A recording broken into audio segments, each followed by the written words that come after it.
Hello students, हमारा next topic है budget line या फिर जैसे हम बोलते हैं बजट कंस्ट्रेंट से रिलेटेड।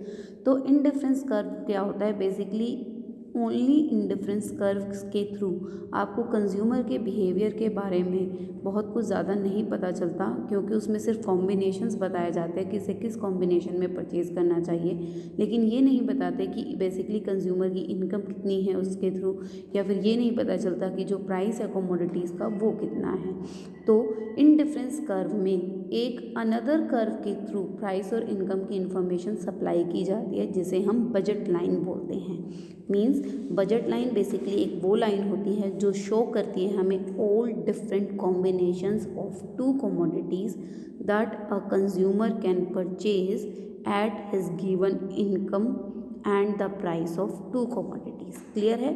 मीन्स बजट लाइन एक ऐसी लाइन होती है जो शो करेगी क्या, different combinations of two commodities जो कि at given money income and the price of two commodities. Clear है?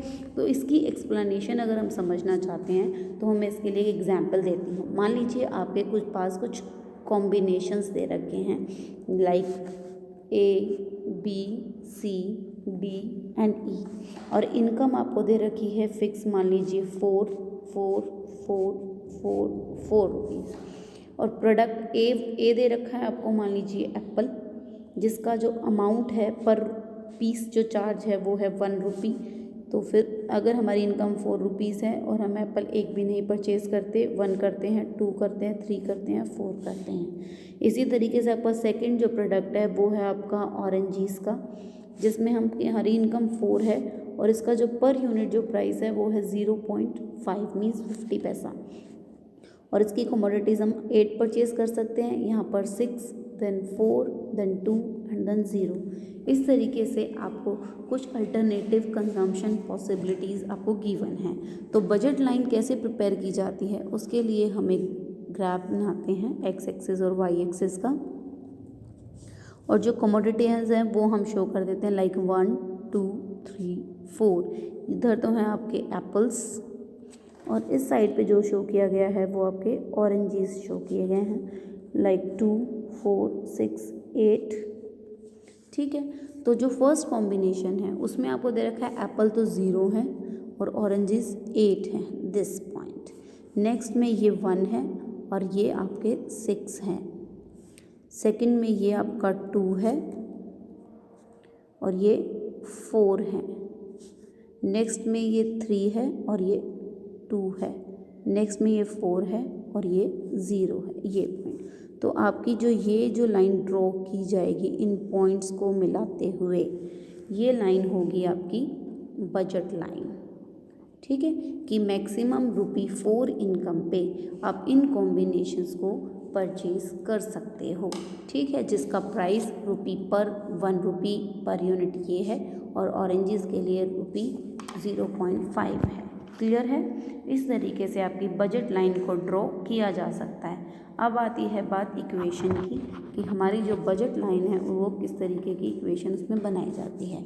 तो बजट लाइन के लिए इक्वेशन होती है आपकी प्रोडक्ट एक्स के लिए प्राइस और उसकी क्वांटिटी, प्लस में प्रोडक्ट वाई के लिए प्राइस और उसकी quantities, more than less than और equal to M money income of consumer.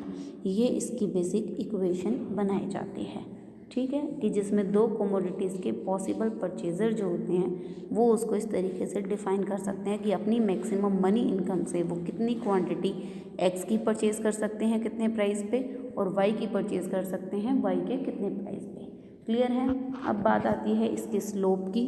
तो जो बजट लाइन का स्लोप होता है बेसिकली इन्वर्स रिलेशन होता है किस चीज़ का, ये होता है inverse relationship of ratio of the prices of two commodities. Inverse relationship है प्राइस ऑफ कमोडिटीज़ की, इनका जो प्राइस है, मान लीजिए ये एप्पल के लिए और ये ऑरेंज के लिए है। तो जो बजट का जो स्लोप लाइन, जो आपकी स्लोप ऑफ बजट लाइन होगा वो इस तरीके से फाइंड आउट किया जाता है। क्लियर है? अब बात आती है आपके पास बजट लाइन की कुछ प्रॉपर्टीज़ की, कि इसकी कुछ प्रॉपर्टीज़ कैसी हैं। तो सबसे पहली जो प्रॉपर्टी है वो ये है कि जो बजट लाइन बनाई जाती है it will be a straight line, वो एक स्ट्रेट लाइन होती है। सेकंड आपके पास आता है it will have a negative slope, कि इसका जो स्लोप होता है वो नेगेटिव होता है, मीन्स लेफ्ट टू राइट बनाया जाता है। थर्ड जो बात आती है वो आती है it's slope will be equal, कि ये जो स्लोप है वो इक्वल होता है किसके, negative inverse of the ratio of the prices of two commodities, जो मैंने अभी आपको बताई है।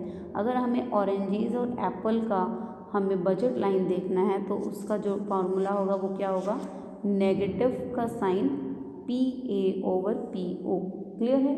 और फोर्थ प्रॉपर्टी है कि जो अगर सपोज कीजिए टू बजट लाइन है इन्वॉल्व करती है द सेम कमोडिटी प्राइस का, but represent the different level of income, तो उस केस में आपकी दो बजट लाइन जो होंगी वो दोनों पैरेलल होंगी एक दूसरे के।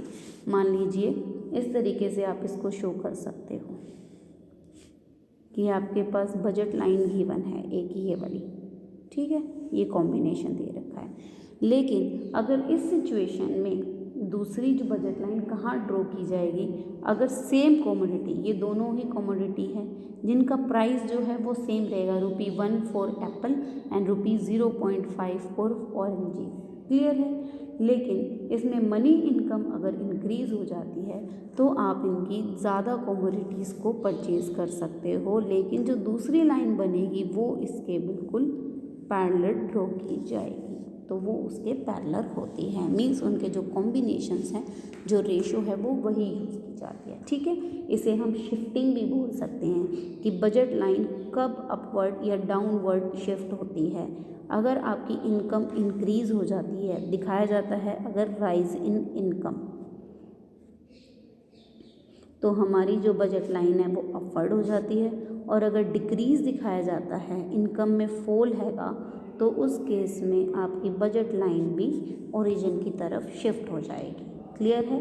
इसे हम शिफ्टिंग ऑफ बजट लाइन भी बोलते हैं, ठीक है। और जो बजट लाइन की शिफ्टिंग होती है वो दो वजह से होती है, या तो इनकम की वजह से जो मैंने अभी आपको शो किया है, और एक सेकंड होता है प्राइस की वजह से, कि किसी भी दो कमोडिटीज़ का प्राइस जो है जो कंज्यूमर चाहता है उसमें अगर चेंज आ जाए, ठीक है। तो ये चेंज कब आता है, मान लीजिए आपके पास जो इनकम है वो तो है फिक्स, ठीक है, ₹4 है, लेकिन जो प्राइस का लेवल है जो अभी तक ₹1 for Apple and 0.5 for oranges था उसमें चेंज हो गया है। अगर प्राइस कम हो जाता है तो हम कमोडिटीज़ को ज़्यादा परचेज़ करते हैं, ये कब होता है शिफ्ट, अगर फॉल इन प्राइस आ जाए, ठीक है। और अगर प्राइस बढ़ जाता है तो हम कमोडिटीज़ की परचेज़ कम कर देते हैं, ये होता है आपका किस केस में, अगर राइज इन प्राइस हो जाए। ये चीज़ ध्यान रखना कि इनकम और प्राइस में जो रिलेशनशिप दिखाया है वो बिल्कुल रिवर्सिंग है, मींस कैसे, अगर इनकम आपकी बढ़ती है तो कमोडिटीज़ की परचेज़ बढ़ती है, लेकिन अगर प्राइस बढ़ता है तो कमोडिटीज़ की परचेज़ माइनस हो जाती है, क्लियर है। ये एक तरीके से शिफ्टिंग होती है कि प्राइस और इनकम में चेंज की वजह से बजट लाइन में किस तरह की शिफ्टिंग होती है, क्लियर स्टूडेंट्स। नेक्स्ट आपके पास आता है कि अगर प्राइस में चेंज, किसी एक कमोडिटी के प्राइस में चेंज आए, means change in the price of one commodity, क्या केस है ये, change in the price of one commodity, means एक ही कमोडिटी के प्राइस में चेंज आता है। तो हमारा जो ये वाला पॉइंट था, मान लीजिए एप्पल के प्राइसेस में चेंज है, जो बजट लाइन आपकी ये होती थी, तो दूसरे केस में अगर आपके एप्पल का प्राइस बढ़ जाता है तो एप्पल की क्वांटिटी आप कम कर देते हो कम, इधर की तरह शिफ्ट हो जाता है, लेकिन ये पॉइंट यहीं रहता है, क्लियर। और दूसरी बात आती है, अगर एप्पल का प्राइस आपका कम हो जाता है तो आप उसकी क्वांटिटी को बढ़ा देते हो, इस तरफ चेंज आता है। ये कब होता है, अगर आपका प्राइस इंक्रीज हो गया है, ठीक है। और ये कब होता है, जब आपका प्राइस कम हो गया है, fall in the price of Apple, clear है। इसी तरीके से आप दूसरी तरफ चेंज दिखा सकते हो कि सेम पॉइंट पे एप्पल है और ऑरेंजेस में चेंज आ गया है, तो वो जो केस बनेगा वो किस तरीके का होगा, बेसिकली कि एप्पल का कंजम्पशन सेम है, प्राइस ऑरेंजेस का कम हो गया है तो हम उसको बढ़ा देंगे, अगर प्राइस ऑरेंजेस का बढ़ गया है तो उसकी कमोडिटी को कम कर देंगे, इस तरीके से आप इसे शो करते हो। ठीक है, ये कुछ शिफ्टिंग थी कि बजट लाइन किस तरीके से शिफ्ट होती है। ये होता है इनकम की वजह से, सेकंड जो केस आता है वो प्राइस की वजह से, और जो थर्ड केस है कि सिर्फ एक ही कमोडिटी के प्राइस में चेंज आ जाए, तो किस तरीके से इसे हम ड्रॉ कर सकते हैं। क्लियर है। नेक्स्ट आपके पास जो केस आएगा वो कंज्यूमर इक्विलिब्रियम का है। मीन्स जो एक मेन पॉइंट आता है आपका बजट लाइन और इंडिफरेंस कर्व को इकट्ठे हम कैसे ड्रॉ करते हैं वो हम नेक्स्ट वीडियो में शेयर करेंगे। ठीक है, ओके।